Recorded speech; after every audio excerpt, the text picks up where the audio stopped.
in addition. Well, we need Greenland for national security purposes. I've been told that for a long time, long before I even ran. I mean, people have been talking about it for a long time. You have approximately 45,000 people there. People really don't even know if Denmark has any legal right to it. But if they do, they should give it up because we need it for national security. That's for the free world. I'm talking about protecting the free world. You look at, you don't even need binoculars. You look outside, you have China ships all over the place. You have Russian ships all over the place. We're not letting that happen. We're not letting it happen. And if Denmark wants to get to a conclusion, but nobody knows if they even have any right, title, or interest. The people are going to probably vote for independence or to come into the United States. But if they did do that, then I would tariff Denmark at a very high level. Have you asked your staff to draw plans for? And we are not treated well, as you know, by Canada. Canada is subsidized to the tune of about $200 billion a year, plus other things. They don't essentially have a military. They have a very small military. They rely on our military. It's all fine, but, you know, they got to pay for that. It's very unfair. I have so many great friends. One of them is the great one, Wayne Gretzky. I said, run for prime minister. You'll win it'll take 2 seconds. But he said, well, am I going to run for prime minister or governor? You tell me. I said, I don't know. Let's make it governor. I like it better. We're going to be changing the name of the Gulf of Mexico to the Gulf of America, which has a beautiful ring that covers a lot of territory. The Gulf of America. What a beautiful name. And it's appropriate. It's appropriate. Panama's promise to us has been broken. American ships are being severely overcharged and not treated fairly in any way, shape, or form, and that includes the United States Navy. And above all, China is operating the Panama Canal, and we didn't give it to China, we gave it to Panama, and we're taking it back. The United States will once again consider itself a growing nation, one that increases our wealth, expands our territory, builds our cities, raises our expectations, and carries our flag into new and beautiful horizons. And we will pursue our manifest destiny into the stars.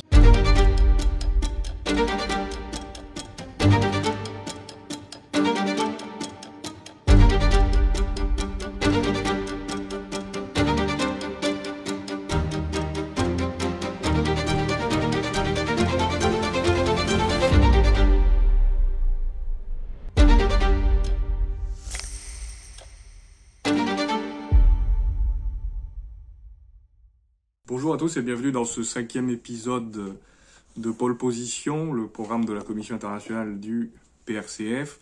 Tout d'abord, comme il se doit encore, puisque nous sommes encore en janvier, meilleurs vœux à tous ceux qui nous écoutent. Meilleurs vœux pour cette année 2025 qui, du point de vue international, s'annonce très chargée, pour dire ça d'une manière neutre. Aujourd'hui, on va parler un petit peu des déclarations de M. Trump à propos d'un certain nombre de territoires dont il remettait en question la souveraineté et l'indépendance. À quelques jours de son investiture d'ailleurs, puisque cette vidéo se tourne aujourd'hui en date du 17 janvier, à 3 jours donc de la date officielle. Pourtant, il n'a pas attendu pour commencer à déjà clarifier quels seraient les axes de sa politique. Bien entendu, il y a beaucoup de sujets qui sont en parallèle nécessaires d'évoquer, sur lesquels nous reviendrons, que ce soit le cessez-le-feu en Palestine, l'évolution de la situation en Syrie, bien d'autres encore. Et dans le cas donc des Amériques et de cette politique de Donald Trump, on a vu donc ses prétentions à la remise en question de la souveraineté du Canada, du Groenland, qui fait partie toujours intégrante du Danemark, membre de l'Union européenne et de l'OTAN, et aussi du Panama. Sans oublier tout un tas de menaces contre des pays centro-américains ou le Mexique vis-à-vis des questions migratoires. Donc c'est intéressant de voir les réactions qu'il y a de ces différents pays face à ces menaces et qui donnent un peu des airs d'agrandissement de l'espace vital. Finalement, on voit que ça ne peut que confirmer ce que nous disions un peu précédemment, qu'il n'y a rien à attendre de M. Trump d'un point de vue de la paix. puisqu'il va continuer de défendre les intérêts de l'impérialisme des États-Unis. Quelle que soit finalement l'administration en place, ça va continuer, simplement d'une manière qui sera peut-être beaucoup moins subtile, beaucoup plus évidente, beaucoup plus grossière, ou vulgaire même. On a bien vu les déclarations de monsieur Elon Musk, qui est maintenant avec un poste au gouvernement, en tout cas au moment de l'investiture sera un poste au gouvernement, sur l'efficacité gouvernementale et sur la gestion des fonds publics. C'est vrai qu'il est très habitué des fonds publics, puisque c'est grâce à ça qu'il a fait sa fortune aux États-Unis. Tous ces monopoles, Tesla, SpaceX, etc., ont tous été achetés par de l'argent, Starlink aussi. Tous ces programmes-là ont été financés par de l'argent du Pentagone et de l'État fédéral et du contribuable. Donc finalement, il était déjà habitué, plus qu'un entrepreneur et un self-made man, comme on nous vend cette image, c'était surtout un gestionnaire de fonds publics avec une façade privée. Et c'est la réalité du capitalisme d'État aujourd'hui. Ce que ne peuvent pas comprendre d'ailleurs nos amis libertariens, c'est qu'il n'y a pas de capitalisme sans État. Et Monsieur Musk est la parfaite contradiction, enfin la parfaite représentation de cette contradiction absolue, que le capitalisme d'aujourd'hui ne peut pas fonctionner sans l'État, et donc on a un capitalisme d'État, capitalisme monopolistique d'État, qu'avait anticipé Lénine au début du XXe siècle et qui s'est matérialisé petit à petit, progressivement, tout au long du XXe siècle, et qui aujourd'hui est en crise, complètement endetté, un système qui ne fonctionne plus, qui est dans une course en avant, dans le pillage impérialiste des richesses. Donc c'est un système qui repose sur deux piliers, qui est la domination hégémonique du dollar pour obliger tout le monde à prendre leur monnaie, donc grâce à ça, avec les intérêts du dollar, arriver à financer finalement leur économie. Ça, c'est le premier point. D'où l'inquiétude à propos de la dédollarisation que veut mettre en place la Chine et les BRICS, ainsi que le reste du monde. Et le deuxième pilier, c'est finalement l'accès aux ressources primaires et stratégiques, qui sont la base de l'économie, et qui permettent de la faire tourner. Donc, par quel biais, on le sait déjà, c'est les interventions incessantes et constantes partout dans le monde de l'armée des États-Unis, des invasions, des agressions, des coups d'État. Évidemment, tout ça, ça coûte cher. Et il y a une fatigue généralisée de la population des États-Unis vis-à-vis de cet impérialisme permanent et mondial qui pousse le gouvernement des États-Unis, et c'est d'autant plus vrai avec M. Trump, de vouloir faire peser de plus en plus le poids de cette action-là aux mercenaires, aux forces locales, ce qu'ils appellent au Pentagone les proxys, et ainsi qu'aux alliés, aux satellites de l'OTAN, qui on veut faire peser de plus en plus le poids du financement de l'armement et de faire tourner finalement le complexe militaro-industriel des États-Unis. Donc voici ces deux piliers. Donc qu'a choisi de faire M. Trump ? Bien entendu, il y aura tout un volet guerre commerciale, guerre financière pour défendre le dollar contre les BRICS. Mais dans ce cas-là, on voit une nouvelle phase d'expansion annexionniste qui effectivement nous ramène à des heures sombres. Ça pourrait bien sûr faire penser à l'espace vital. On peut aussi revenir à des considérations propres du 19e siècle, des considérations qui sont antérieures aux conceptions modernes et récentes, contemporaines des relations internationales, où les États sont censés être égaux, où les frontières sont censées être intangibles, et où il doit y avoir un respect de la souveraineté des États. Mais bon, évidemment, tout ça, c'est officiellement dans le droit international des Nations Unies, mais n'a jamais été respecté par les États-Unis, qui ont systématiquement violé ce système que pourtant ils prétendent imposer aux autres. C'est comme le libre-échangisme. Les États-Unis n'ont jamais pratiqué le libre-échangisme, ils l'ont toujours prescrit aux autres, y compris l'Europe avec l'Union européenne. Ça nous a été forcé à nous, les Européens, depuis l'après-guerre. Et donc en soi, M. Trump n'en veut pas dans le protectionnisme, il fait que le renforcer, le relancer d'autant plus pour faire payer encore plus au reste du monde la survie de l'économie parasitaire des États-Unis, qui est en bout de course. Donc ce n'est pas surprenant qu'ayant le dos au mur, la bête, on va dire, devient de plus en plus agressive. On sait que la guerre économique, la guerre pour les ressources stratégiques va être extrêmement violente. Monsieur Musk, qui est le mania officiel du lithium et des voitures électriques aux États-Unis, va déclencher une guerre terrible qu'il a déjà commencé depuis son bureau, mais qui va utiliser cette fois-ci tous les moyens de l'État fédéral des États-Unis contre les pays qui possèdent du lithium, le Mexique, la Bolivie et bien d'autres encore, contre l'industrie des voitures électriques de la Chine qui est bien plus compétitive et forte que la sienne. Donc ça, c'est un volet. Concernant le Canada et le Groenland ou même le Panama, on voit que c'est des ambitions annexionnistes pures et dures. C'est remettre en question la souveraineté d'État comme s'il n'existait pas. Mais il faut dire que c'est la vision de M. Trump, qui est un entrepreneur, un homme d'affaires. Pour lui, le monde est un petit peu comme une grande carte de Monopoly, il a jeté les dés, il s'est arrêté sur la case Groenland et il dit j'achète, et il attend son petit titre de propriété. Effectivement, c'est cette vision-là du monde qui prévaut, qui nous ramène donc au 19e siècle, ce qui n'est pas très surprenant, dans le sens où le système politique des États-Unis et en général son système social sont restés coincés également au 19e siècle, puisque on a un système politique basé seulement sur des libéraux, des conservateurs, qui interdit toute opposition de gauche pratiquement aux élections, ce qui n'est absolument pas démocratique. Un système où il y a un collège de grands électeurs, comme dans les républiques marchandes au Moyen-Âge, c'est la République de Venise, le collège des grands électeurs élit le doge. Voilà, on a ce genre de système complètement obsolète qui est aux États-Unis, certains vont ensuite nous vendre ça comme étant le pinacle de la civilisation, de la démocratie, alors qu'à côté, on a des pays beaucoup plus avancés comme la République de Cuba, où le peuple décide et vote les lois, comme des parlementaires, comme en accord avec les idées de Jean-Jacques Rousseau. Ils sont allés plus loin même que nous en France.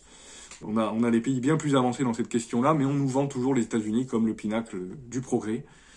Il faut voir sur cette question du Canada les réactions qu'il y a, des réactions finalement très molles de l'élite canadienne qui fait semblant de dire que Trump bluffe, que voilà, il faut juste répondre, mais pas trop. On parle d'annexer leur pays, mais bon, finalement, ils n'ont pas l'air de réagir.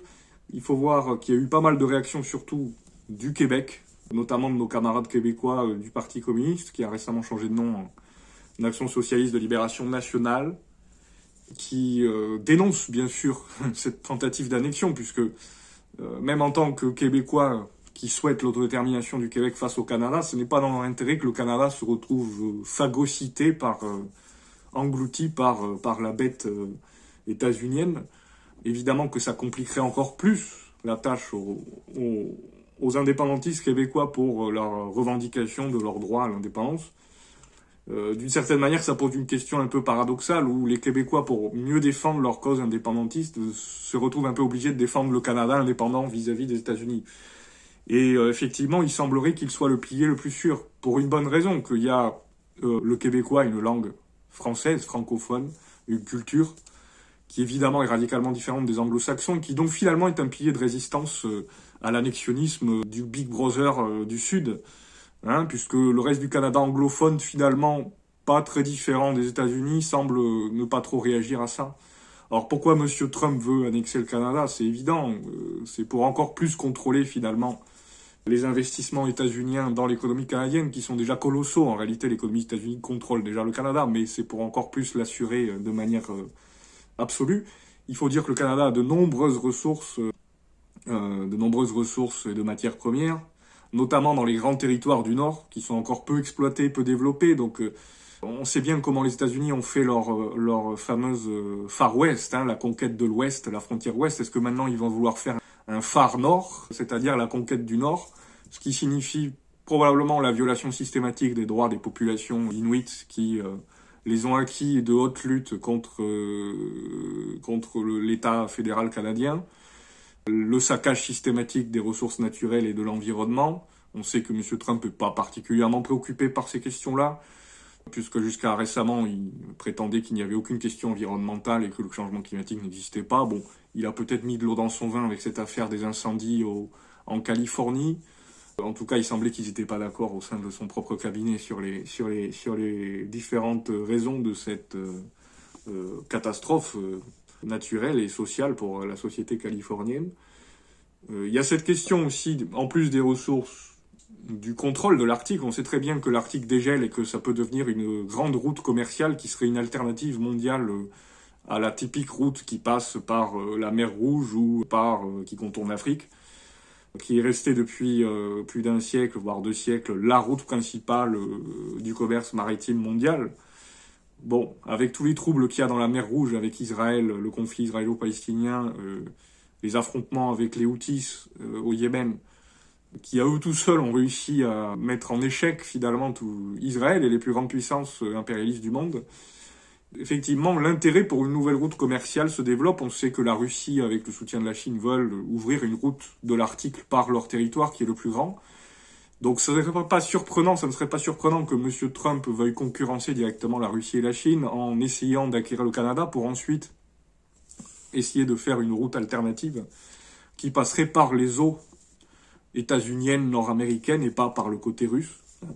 Donc c'est dans le cadre de cette guerre hybride et nouvelle guerre froide dont on parle aujourd'hui, hein, qui est une sorte de troisième guerre mondiale par procuration. Le volet de l'Arctique serait une nouvelle confrontation pour la domination du commerce mondial et donc finalement de l'économie mondiale. Dans le même genre d'idée, on peut dire que le Groenland ferait aussi partie de ce projet, même si ici ça va encore plus loin puisque le Groenland est rattaché au Danemark. Effectivement, c'est aussi le cas de la société danoise, hein, qui a dénoncé largement ses prétentions, puisque M. Trump s'est pointé comme ça au Groenland, dans une scène très bucolique où il avait payé un petit peu des gens avec peu de moyens pour faire semblant d'être contents que les États-Unis veulent annexer le Groenland. Il faut dire que c'est un territoire gigantesque, très peu peuplé, avec des ressources colossales. Hein. En termes de pétrole, c'est l'équivalent de l'Alaska. Il y a plus de 15 ans de réserve d'uranium pour l'économie nationale des États-Unis et bien d'autres ressources stratégiques, en plus d'être, on va dire, la dernière case pour compléter cette route par l'Arctique, le côté américain. Donc ça ne surprend pas qu'ils relancent tout ça. Et il faut voir aussi, au-delà des protestations de la société danoise, et d'ailleurs nous publierons un communiqué du Parti communiste du Danemark, hein, qui dénonce cette ingérence impérialiste et le fait que les Groenlandais finalement soient des pions sur un échiquier à qui on ne demande pas leur avis, évidemment. Il faut voir un petit peu l'inutilité, pour ne pas dire la complaisance de l'Union européenne, puisque bon, on parle d'un État membre dont la souveraineté est violée, menacée. On voit que l'Union européenne ne fait pas grand-chose, une petite protestation un peu molle par là, un petit communiqué pour dire que c'est un peu exagéré. Mais derrière, on dit que oui, il faut négocier de toute façon. Donc on voit bien que l'Union européenne, qui prétendait une soi-disant souveraineté européenne, n'existe pas. C'est un instrument des États-Unis. Et en tant que tel, ça ne peut pas s'opposer à l'impérialisme des États-Unis. Ça, c'est l'ADN de la construction européenne depuis 1950, qu'a été créée la communauté européenne du charbon et de l'acier. Ça a toujours été un instrument des États-Unis. Et ça, malheureusement, ça a été un petit peu oublié grâce à la propagande hollywoodienne, mais j'ai l'impression que les peuples européens et le peuple français sont en train de redécouvrir que ça existe, l'impérialisme des États-Unis. Cet impérialisme que les peuples du monde ne connaissent que trop bien, mais qui ici a été savamment caché, hein, sous une couche de propagande culturelle. On redécouvre que les États-Unis sont une menace pour l'Europe, pour des États membres qui prétendent annexer les territoires, qui prétendent les occuper. De fait, les États-Unis, l'armée des États-Unis occupe déjà le Groenland, hein, donc ils avaient déjà forcé le Danemark à céder ces territoires pour l'occupation. Une autre chose, ça va être l'exploitation des ressources, puisque la plupart de ces ressources ne sont pas accessibles. Donc, un peu comme le nord du Canada, on se demande d'où M. Trump va sortir l'argent pour faire des investissements colossaux dans de l'infrastructure pour exploiter ces ressources, en sachant que les États-Unis ont déjà une grave crise de vieillissement de leurs infrastructures sur le territoire national, qu'ils n'arrivent déjà pas à régler. Donc, on parle quand même de centaines et de centaines de milliards de dollars qui devraient être investis.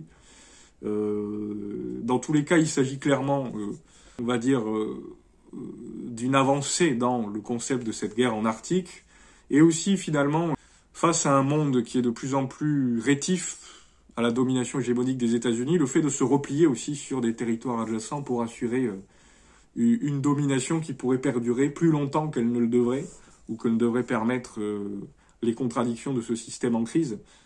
Dans ce sens-là, M. Trump n'est que la continuité du sauvetage à tout prix de l'impérialisme des États-Unis. Il ne va rien changer à ce niveau-là. Ses prétentions sur la réindustrialisation, au-delà de l'intention qui visait surtout à recueillir le vote de la classe ouvrière des États-Unis qui en a marre de voir tout délocalisé à l'étranger, ça va être autre chose de les faire revenir, hein, puisque bon, le système capitaliste n'a aucun intérêt à faire revenir des usines là où la main-d'œuvre est soi-disant trop chère pour eux. Donc cette incompatibilité montre aussi les limites du système. Hein, puisque sous capitalisme, on ne peut pas réindustrialiser un pays qui s'est désindustrialisé. Donc là aussi, M. Trump va avoir des difficultés. Il faut noter qu'au moins, du côté de l'Amérique latine, là où les menaces aussi ont été très dures contre plusieurs pays, notamment le Mexique ou des pays centro-américains, les réponses ont été beaucoup plus fermes et beaucoup plus dignes, pourrait-on dire, des classes politiques et des classes dirigeantes. Savoir la réponse de la présidence mexicaine particulièrement cinglante sur la question de géographie. La réponse également au niveau économique, hein, c'est-à-dire que le Mexique brave un petit peu les États-Unis sur la question du lithium qu'il a nationalisé en prétendant développer sa propre industrie automobile et ne pas dépendre de Tesla, tout en le rendant accessible à la population. Le Honduras, gouverné par le parti de Xiomara Castro, a répondu qu'il fermerait les bases des États-Unis si ceux-ci osaient expulser leurs citoyens de son territoire. Voilà donc des réponses un peu plus dignes que les dirigeants canadiens ou danois ou de l'Union européenne, soit dit en passant. Une belle leçon de souveraineté qui malheureusement ne sera pas appliquée ici en France au vu de l'actuel gouvernement, mais qui en tout cas devrait inspirer davantage les militants franchement progressistes et ceux qui souhaitent l'indépendance populaire et nationale de la France. Il faut voir également que au niveau du Panama, un pays qui a été déjà colonisé par les États-Unis, d'ailleurs qui doit son existence à l'intervention des États-Unis contre la Colombie, la population locale n'a que trop récemment le souvenir de l'opération Just Cause en 1989 contre le président Noriega, ancien allié des États-Unis mais qui avait eu le malheur de devenir un peu trop nationaliste sur les questions du canal. Ça lui avait valu une invasion et un bombardement systématique de son pays. Juste cause, comme disent ces Nord-Américains. Dans tous les cas, ça laisse clairement la vision d'une présidence Trump qui va être agressive pour défendre l'impérialisme des États-Unis, également au Moyen-Orient, mais ça nous en reparlerons dans une autre vidéo, duquel il ne faut absolument pas attendre une quelconque paix, y compris si les choses se calment un peu en Europe, c'est pour mieux continuer ailleurs. Finalement, c'est un changement de théâtre d'opération, mais les États-Unis sont spécialistes dans le domaine, donc ça les empêchera pas de le reprendre 4 ans plus tard quand les démocrates reviendront au pouvoir. Ils pourront recommencer la guerre en Ukraine. De toute façon, les conditions seront faites pour que le conflit ne soit pas résolu. Ce sera un gel de conflit. Donc, face à ça, quelle alternative on a ? Eh bien, simplement, il faut renforcer encore plus la lutte en France contre l'impérialisme, contre l'OTAN, en sachant que la France peut être un maillon faible. Si le gouvernement de Macron tombe, la participation de la France, que ce soit dans les différents théâtres d'opération de l'impérialisme occidental, sera diminuée, et il ne faut pas minimiser le rôle de la France à ce niveau-là. Nous pouvons vraiment faire des dégâts, ou en tout cas ralentir cet impérialisme qui est arrivé dans une phase jusqu'au-boutiste, avec cette présidence de Trump, et dont on voit d'ailleurs les ingérences directes en Europe, sans trop de subtilité de la part de M. Musk, qui présage d'ailleurs une vague de fonds réactionnaire, extrêmement réactionnaire en Europe. Donc il est clair que pour les militants franchement communistes et franchement progressistes, il faut s'unir et redoubler d'efforts contre ça, ne pas se fourvoyer sur la soi-disant paix qui n'arrivera pas, qui ne peut pas arriver dans un système capitaliste impérialiste en crise. Pour ça, Jaurès avait toujours raison à propos de la guerre et du capital, sur le fait que les nuées portent toujours l'orage finalement, et le capitalisme porte la guerre, et nous n'en avons aujourd'hui malheureusement que la triste confirmation. Sur ces notes-là, quelques petites notes positives tout de même sur la victoire qui a pu y avoir quand même dans plusieurs pays, la résistance aussi de forces progressistes, que ce soit au Venezuela, en Corée du Sud, où le peuple coréen a massivement manifesté contre une tentative de coup d'État et l'instauration d'une dictature militaire fasciste, ce qu'ils n'ont déjà malheureusement que trop bien connu depuis 1945, ce qui sans doute a aidé à ce que le peuple sud-coréen sorte en masse pour protester, qui a heureusement fini par la destitution des présidents conservateurs. Donc on voit que la résistance est là, elle est bien présente, et nous pensons qu'elle va s'amplifier très largement dans cette année. Au revoir.